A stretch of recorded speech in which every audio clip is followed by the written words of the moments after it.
I want you to think of the first bike you got. Where were you? Was it a surprise?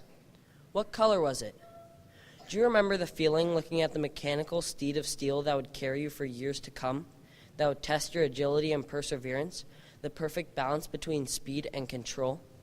A first bike is a gift that will grant you memories that last you a lifetime. I remember fondly the first time I successfully rode a bike. I was on a red bike decorated with a fender on the back and motorcycle stickers with shiny chrome wheels and coaster brakes. This first ride, I had no training wheels, just me and my bike.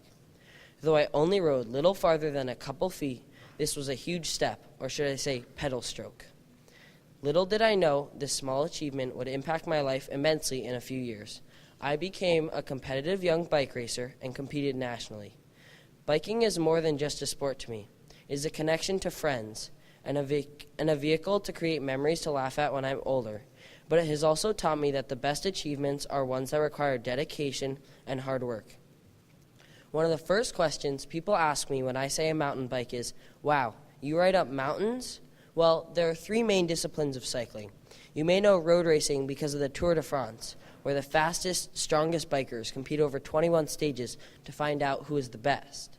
There's also cyclocross, which is riding in big circles over obstacles on a muddy grass course. Imagine a Spartan race on bikes. See, can you really tell the difference?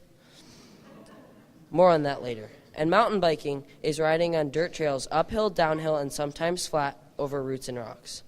I have been riding my bike since I was 4, and I started racing when I was 10, competing in about 100 races since then. My first memorable race was a mountain bike race at Hopbrook Lake in Middlebury, Connecticut. It was a big day, full of excitement and apprehension.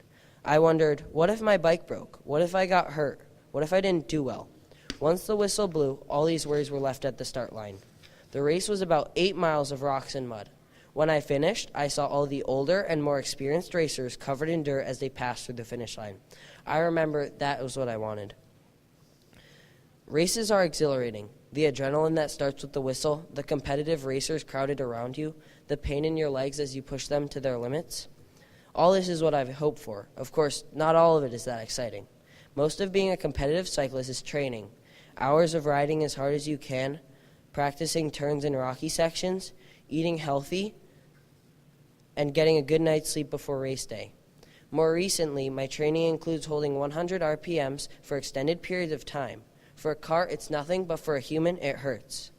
Also, I practice repetitive drills to improve my planning and decision-making. All this plays into racing, even something as small as push-ups. But no matter how much you train, you can never fully know what is going to happen.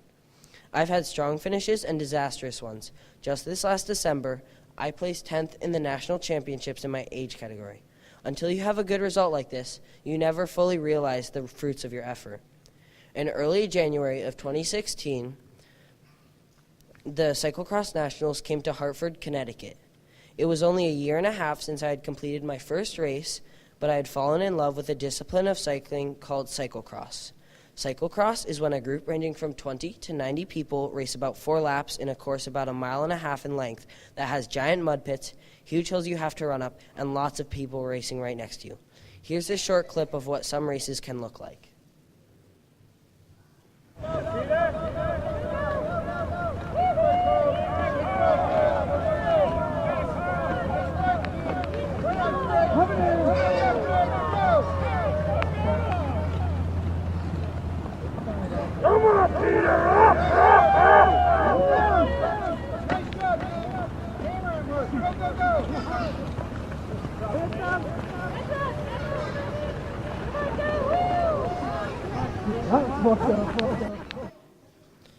On this particular day, it was 20 degrees Fahrenheit, and there I was in spandex, freezing from my toes to my ears.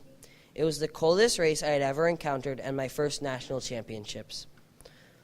I was racing in a category consisting of riders from ages 10 to 12, and though I had just turned 10, I was ready for the challenge. I was racing against kids from all around the country, not just some friends who fought for number 1 on the weekends. I remember I struggled to maintain balance through one of the steep, angled sections dotted with ice patches. Though I was nervous and at times uncertain, I ended up having an amazing race. I placed 16th in a category of 60 junior racers, some of which had been racing years longer than me. I was super proud of this achievement. This last December, I competed in my second cyclocross nationals, which took place in Louisville, Kentucky. Though it was not as cold as the Hartford Nationals, it was close. In the Hartford race, all the mud was frozen. In Louisville, I was not that fortunate. I had raced in the practice race the day before and did not do very well. With low expectations for my second national championship race, I was lined up next to a couple of friends I knew from New England races, and one of them was much faster than me. I felt surely he was going to win. However, I was lucky. I had one of the best starts in my years as a cyclist, and this resulted in me being fourth for the entire first lap. However, I crashed a couple of times in the slippery mud and dropped back. That day, I had the race of a lifetime.